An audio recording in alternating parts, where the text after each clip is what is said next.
up your category, become a better investor, and reach your financial goals. All right, so thank you for coming today. We got a really breadth of experience that you're going to be able to draw from. All right. The important thing about real estate is having a good team.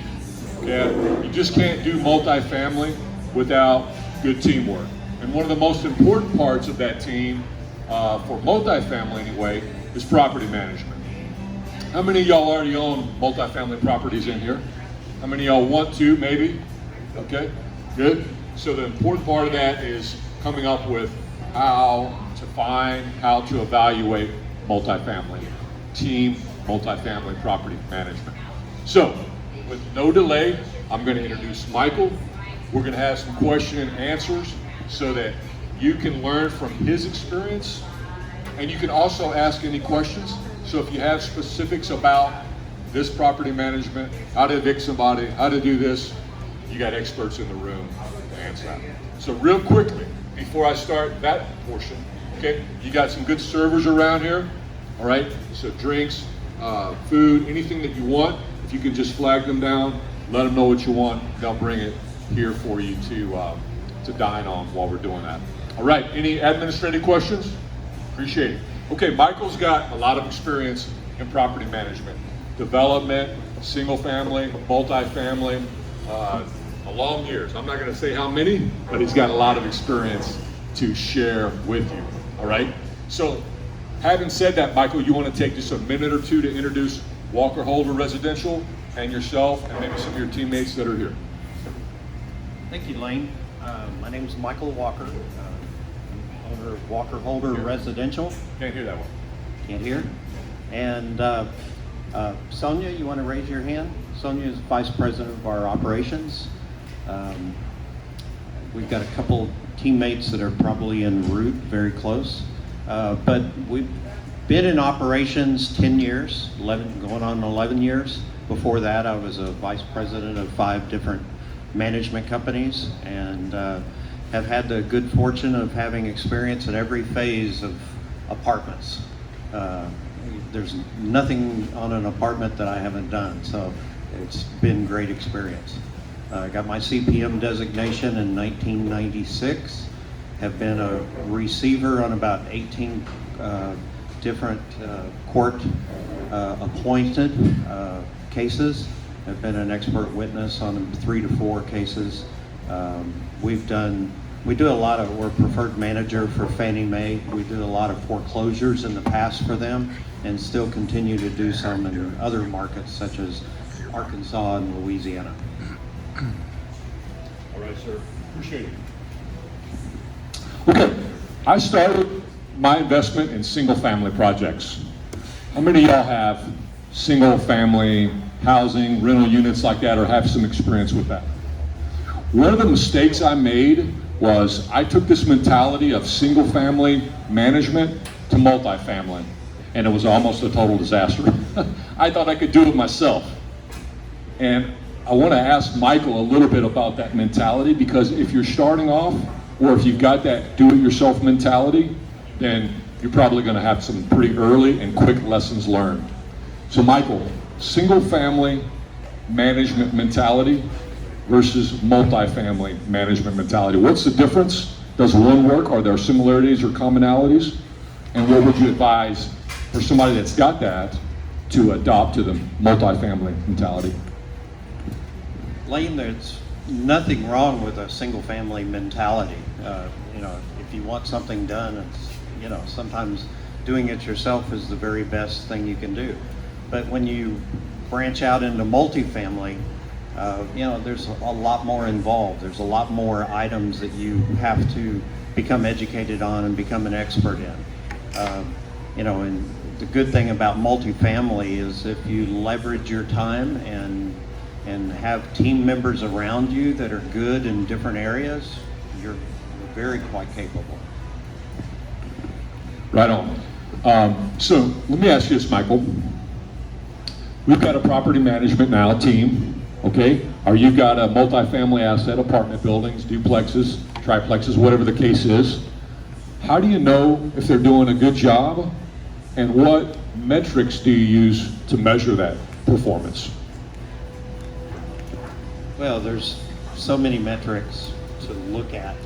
Of course, it always starts with financial statements. It just starts with people on the ground. How happy are they? How much in tune are they with the business plan that you have set in place?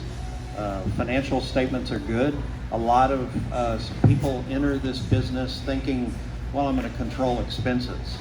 I had a mentor one time that believed there's only 14% of the operating expenses that you can actually control. Everything else is really, to some degree, out of your control.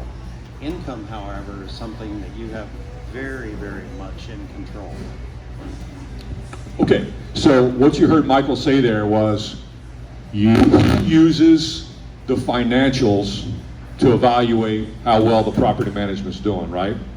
Okay, so let me see by show of hands, how many of you guys have property, or you're a part or a partner with multifamily property? Raise your hand if you are. Okay, so you're probably getting either monthly statements or quarterly statements, right? Okay, now let me see by show of hands, how many of y'all read y'all's quarterly statements or monthly statements this month or last quarter? Excellent, excellent, I like to see that. Okay, from those, Michael, the product that we deliver is about 40, sometimes 50 pages. Is that equivalent to what you're seeing? 20 plus pages of materials? Okay, so Michael, you're gonna give me a property report, all right? I'm a little bit novice, or maybe I don't know what I'm looking for. It's 40 to 50 pages. You're gonna give me some advice. If I needed to read that in 4 or 5 minutes, what are the specifics or the details that I need to look for? And are there any specific pages or anything that stands out to you as, hey, this is kind of how the property has performed over the last month? Thank you, Lane. One of my favorite reports that a lot of people don't understand is a general ledger. And feel free, if you've got a general ledger at some time in front of you and you want to discuss it, I'll be glad to go through a general ledger with you. But that basically shows how everything is done on the property, or not done.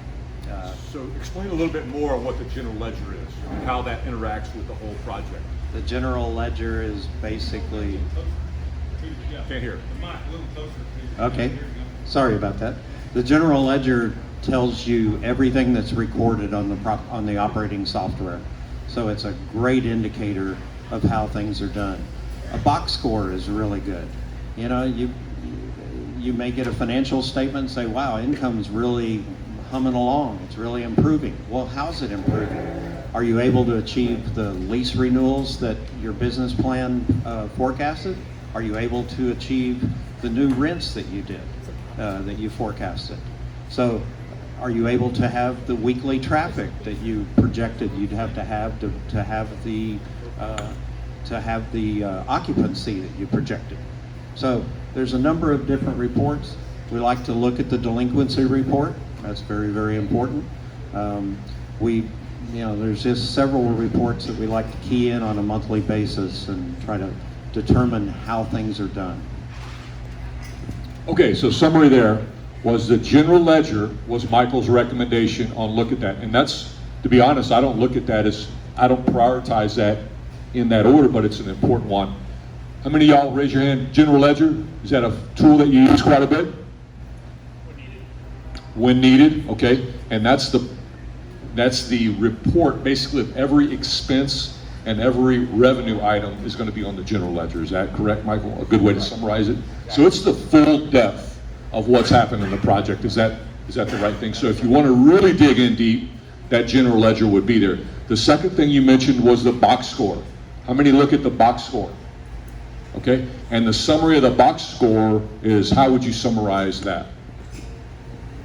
It's basically how many applications you've received for the month, how many lease expirations you had, how many renewals you had, how many people applied for apartments, at what rate did they apply, what was the previous rent of that unit, so you can determine what the rent increase is. It's all of the activity that the property records. Okay, so box score, from what I heard you say there, is really a measurement of the traffic, right? Maybe a you would be able to match box score with your marketing effort or your advertising effort. And if you were to make a change there, the box score may be the right place to evaluate that change. Is that fair? I've got a marketing specialist here with us. Is that a good point? How important is measuring the results of marketing on a project? Are we doing the right ad placement? I know that marketing can be very expensive. Okay, so box score was the second report that Michael mentioned. And then the third thing is occupancy. And how is occupancy fluctuating? That's oftentimes, a reflection of the previous items that we have. What's the demand in the market? And then what's the traffic in the market too? So those are three things, okay, you can look in next month, hopefully, and get an idea of how the market changes. A couple of other things, Michael, that I'd like you to ask is, a lot of times you hear what's called the T12 or the P&L balance sheet. Okay, those are the fundamental financial statements. How do you use those as an investor to evaluate the projects going up, down, plateauing? Well, if you're expecting growth, as most of us are, T12 is a great indicator of your monthly trek towards achieving the goals and objectives you have. So the T12 is one of the very, very first things I look at when I analyze a new property or when I look at a property's performance. Okay, so somebody tell me what T12 stands for.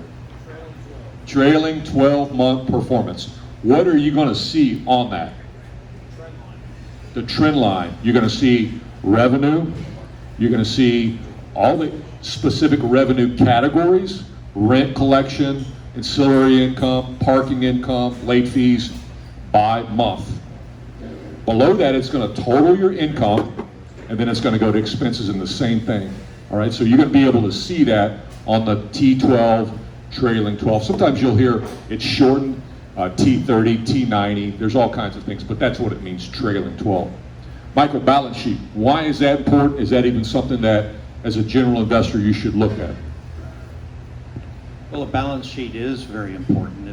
It's more so the health of the asset than anything else.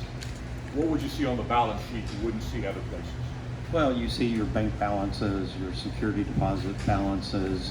You get a glimpse into accounts payables and accounts receivables, which is very important, especially if you're looking at accrual statements. I prefer cash statements, to be honest with you. Accrual statements can hide inconsistencies in performance, like if the manager decides that she's not going to stay Friday night and pay the bills. It's easy to accrue them, and the financial statements kind of gloss over it. Okay, and then one of the probably the important items that I look at, and this may be the very first one that I look at, is the budget. How did we budget the month of, we're approaching the end of February, and we've got line items budgeted, and how did we do in response to that? So that particular product is called the budget variance. Hey, we were under budget in this area, we were over budget in this area, all right? That's probably the summary of the financial packages. Did I miss anything? Anything? Okay, what questions do you have on the financial package? Because this is important that you understand and are able to go through that in a logical sense or a reasonable sense, so that you can evaluate how well your property management's doing. All right, yes sir. I was going to say, the first thing is P&L, the rent roll is going to break it down. Market rent, current rent, deposits. If you're not collecting big deposits, they're probably not going to hold tenants in there. Those are things I look at right away. So the one we did mention, rent roll, and that's just an inventory of units that you have, the tenants that you have, when they started their lease, when the lease expires, how much they have, and then, so again, a great point for that. One of the other things to look at that is you can see your expected vacancies when this tenant is going to vacate the project, and you may have some exposure there. And that's, again, what property management would do to make sure that they are in front of the expiring leases with marketing efforts as well. What other questions about how to analyze the financial report that you get each month or each quarter before we move to how operations or how owners interact with that? Any other questions? Yes, sir. You mentioned only 14% of the expenses you control. What was the last part of that? The question was 14% or some percentage of controllable expenses. And as a property manager, which ones are controllable and which ones do you have less influence over? Well, you have to have payroll. Now, you may be able to control whether people work overtime or whether you use a contractor. So a small amount of that is controllable. You have utility expenses. Now, you may be able to control that electricity is turned off, lights aren't left on in vacant units, things like that. So you can control a very small portion of that. Taxes, other than tax appeals, insurance, other than staying on top of insurance and making sure that any life safety issues that the insurance inspector finds, you're going to have insurance. So, you do have control over a lot of the maintenance expenses, but honestly, that's one of the biggest mistakes a lot of investors or first-time investors in multifamily make, is that they just try to control the spending. You have to invest back into a property or it gets tired and worn out. The government dictates what length of time you depreciate carpets, for example. It's usually 4 to 5 years, and that's for a reason. Carpets don't last more than 5 years on an average, which means you need to be replacing 20 to 25% of your carpets every year. And a lot of people, investors, maybe if they're failing to meet the income on their business plan, they just reduce expenses. And so it's important to stay on top of income, because income does drive the train. But expenses, it's healthy to have a healthy amount of expenses. Let's put it that way. Okay, a couple more questions here, and then we'll wrap up just for some more networking. So how many of you own multifamily out of the state of Texas? Raise your hand. Okay, good question, I appreciate that. So, Michael, let's say that I have a property in Texas and the water bill is some percentage of total income. Talk a little bit about how do you evaluate that expense relative to the market or sub-market? For example, an area in a very arid property would have a higher water expense than an area that would be in a more rainfall. So my point here is, how do you know these numbers are out of line? Are there industry standards? Are there sub-market standards that you're comparing your occupancy to the sub-market, or are you comparing your occupancy to the national thing? And how do I know that's even correct? That may not be a very well-worded question, but maybe you can address that in your comments. Well, there are some surveys, expense surveys. IRM has a very good survey, breaks it down by region and by major metropolitan city. The Apartment Association, National Apartment Association, has a survey. But the main thing is just being able to compare properties and compare like assets. Being able to compare with other investors. If I've got a 100-unit property, what's your water bill running per unit? Utilities can vary widely, especially electricity, or if you've got a chiller system, for example, it's always a lot more than you have individual air conditioning units. Boiler systems are generally effective because they're just effective distribution of hot water. But they can also be very expensive if you're not able to monitor leaks and things like that. We like to use the due diligence period to look at every single faucet on a property, because that's one of your biggest problems in loss of water is toilet flappers and dripping sinks. What about a sprinkler system? Irrigation and sprinkler system is what Gary said. So here's the takeaway for this, okay? You've got property management at your asset, whatever it may be. You're getting financial reports each month or each quarter, and you're asking, this doesn't seem to be performing like I would like it to. Is it standard, or is this just the market, or is it a cycle in the real estate? And so what Michael addressed there that I want to just summarize is what you need to do instead of just throwing spears at property management, which it may or may not be correct, is evaluate that report relative to other similar properties in your area at the current time, right? Because sometimes January would be a different expense ratio than the middle of the summer. Those expenses obviously vary, and they wouldn't be a very good comparison.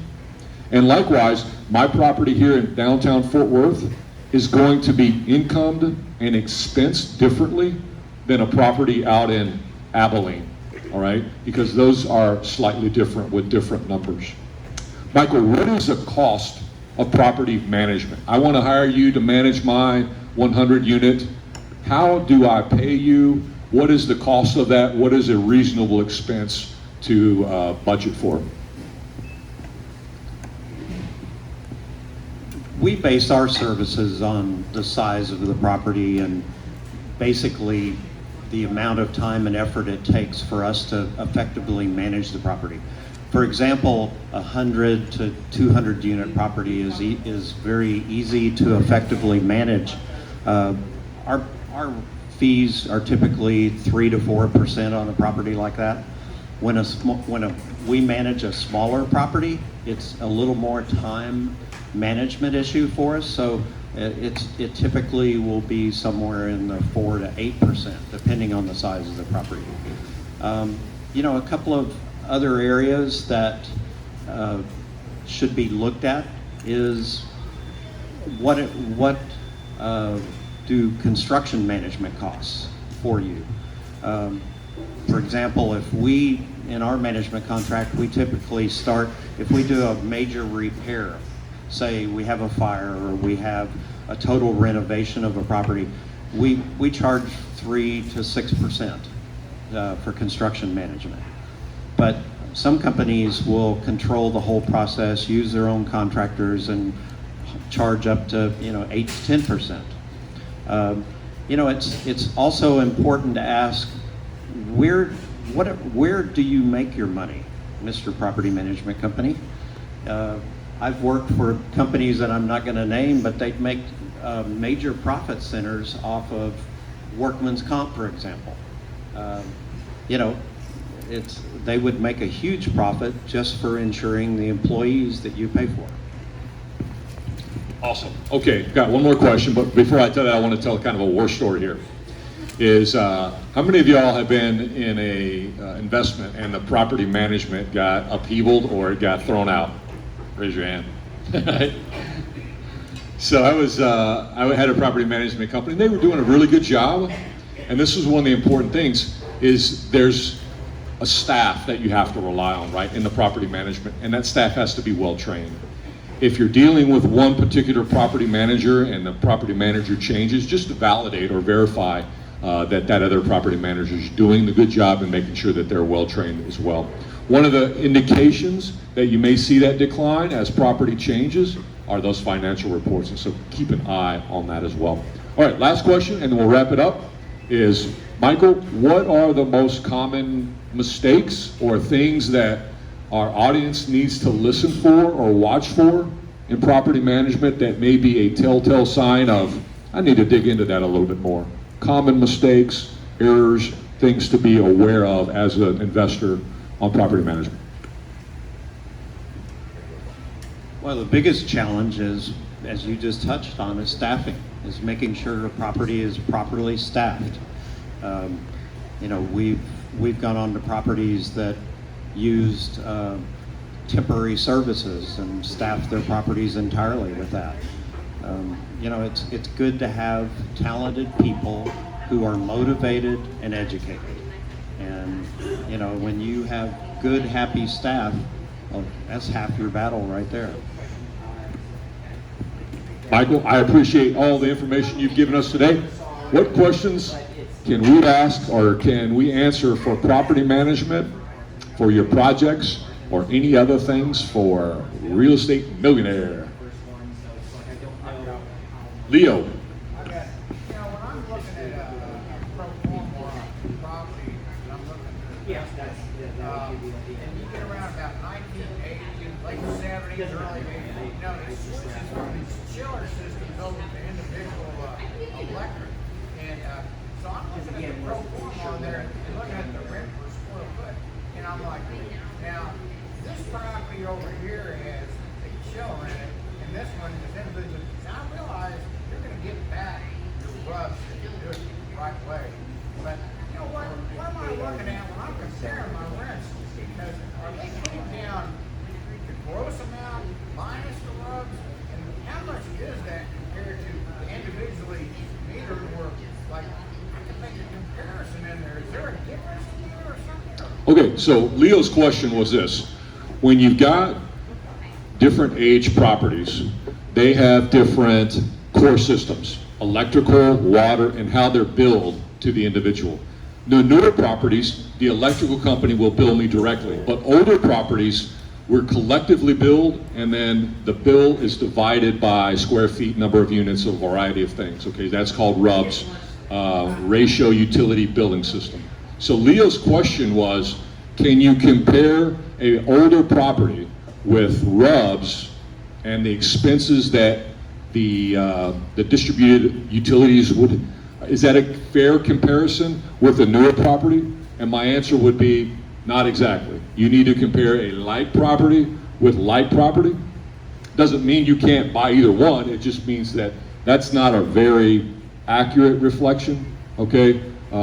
So, Leo, I don't know if that answered your question correctly. That's kind of a hard question to answer. The other thing is, let me ask you this. Say for instance, you got a chiller property and you got individual meters, and say for instance, you're just gonna go heads up without the rubs being involved. How much difference in the square foot is like maybe a difference in the income on that electricity? Some people I've heard say 5 cents, and some people say, oh, 15 cents. And I'm like, I know it's very summer to winter, but you know, what do you see? You know, can you tell me what you see? So let me make sure I understand your question correctly, Leo, is when you have a chiller property, which is what this is, right? There's one unit operating the entire system in this one building versus individual apartment buildings with their own air conditioning system, I guess is the best way to summarize that. Is there a difference in expenses and a difference in efficiencies and a difference in income? And the answer is yes. What is that number? That question probably is the insulation, the age of the unit. It's kind of hard to say that particular question. Really what Leo's saying, and the principle behind what Leo's asking is, hey, you need to compare one type of property with a similar type of property with the same core systems. The more different they are, the greater variance in cost, expenses, and income. Okay, what other questions? Any other questions? Gary. Did you say, and you may have asked this question earlier, the biggest loss that you see, most, when you get into one and you evaluate it, and what's your biggest areas that's hard to see that where you have losses? Okay, so as you're evaluating your property, where is the biggest losses, pitfalls, or areas of concern? Is that correct? That are harder to see. You're evaluating Your expenses or your financial statements. That's a good question.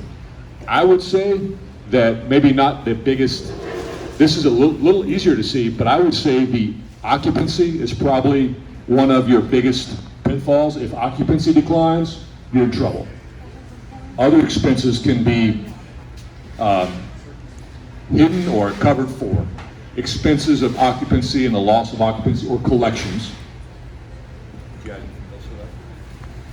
Yeah, there's a lot of undercover work you have to do, especially when you first look at a property.